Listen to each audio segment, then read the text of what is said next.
अस्सलाम वालेकुम दोस्तों, आज इम्पॉर्टेंट वीडियो है और ये उन सब के लिए बहुत अहम है जो यूके में रहते हैं यहाँ या यहाँ आने का ख्वाब देख रहे हैं। मतलब अब क्या इसमें मज़ीद मैं आपको बताऊं, लेकिन काफ़ी बुरी अच्छी खबर नहीं है, क्योंकि यूके हुकूमत ने इमिग्रेशन सिस्टम में बड़ी तब्दीलियां कर दी हैं और ये आज वाइट पेपर पेश किया गया है।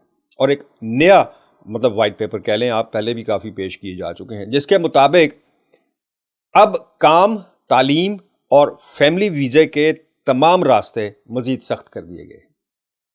समझ रहे हैं ना, इसमें हर वीज़ा तकरीबन जो है वो इसमें शामिल हो रहा है, वर्क हो कोई भी हो।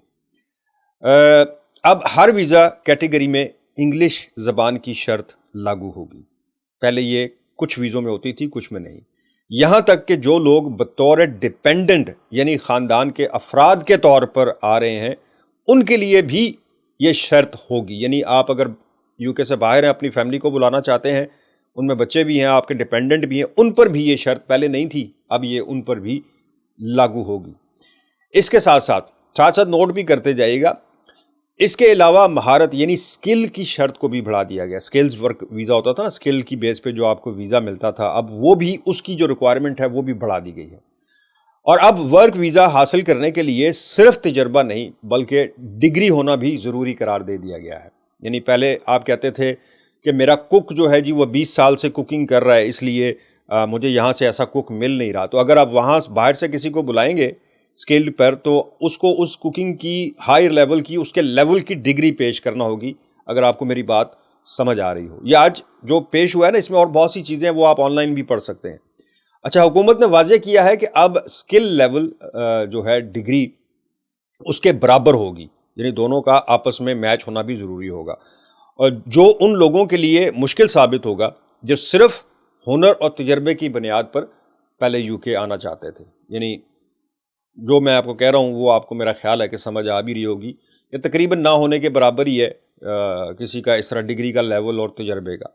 अच्छा, एक और बड़ी तब्दीली ये है कि पहले मुस्तकिल रिहाइश, ये बहुत इंपॉर्टेंट है, इसको ज़रूर देखिए, क्योंकि इसमें सिर्फ बाहर से आने वालों के लिए, यहाँ रहने वालों के लिए ज़्यादा ये खबर है जो यहाँ रहते हैं। या मुस्तकिल जो सेटलमेंट का जो होते थे यूके में, जिनकी 5 या 10 साल के वीज़े पर आते थे, फैमिली वीज़ा होता था, वर्क वीज़ा होता था, बिज़नेस वीज़ा होता था, इसके अलावा स्टूडेंट वीज़े भी सम कि 5-10 साल के बाद उनको सेटलमेंट स्टेटस मिल जाता था। अब ये हो गया है कि 5 साल जो यूके में गुजारने होते थे, उसके बाद आप अप्लाई करते थे, वो उसकी मुद्दत बढ़ाकर अब 10 साल कर दी गई है हर वीज़े की। सिर्फ किसी एक कैटेगरी में नहीं, हर वीज़े में अब आप 10 साल पूरे करेंगे तो आप सेटलमेंट अप्लाई कर सकते हैं।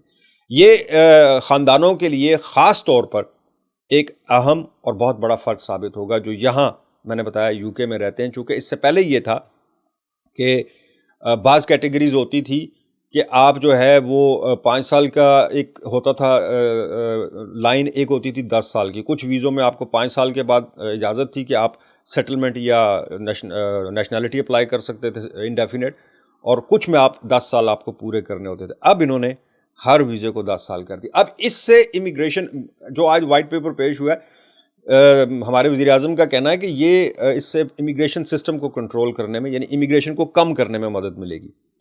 मेरी अभी तक वैसे समझ में आया नहीं कि इससे इमिग्रेशन सिस्टम कैसे कम होगा। क्या इस वजह से लोग यूके आना छोड़ देंगे कि मुझे इंग्लिश में बोलना पड़ेगा टेस्ट देते हुए, वीज़ा लेते हुए, या यहाँ आकर मुझे 10 साल पूरे करने होंगे? इससे इमिग्रेशन को कम करने में किस तरह मदद मिलेगी, ये मेरी अभी तक समझ में नहीं आया। कोई वकील शायद अच्छे तरीके से इसको बता सके, मैं तो वकील नहीं हूँ। लेकिन बहरहाल ये कानून आज से यूके में जो है पेश कर दिया गया है।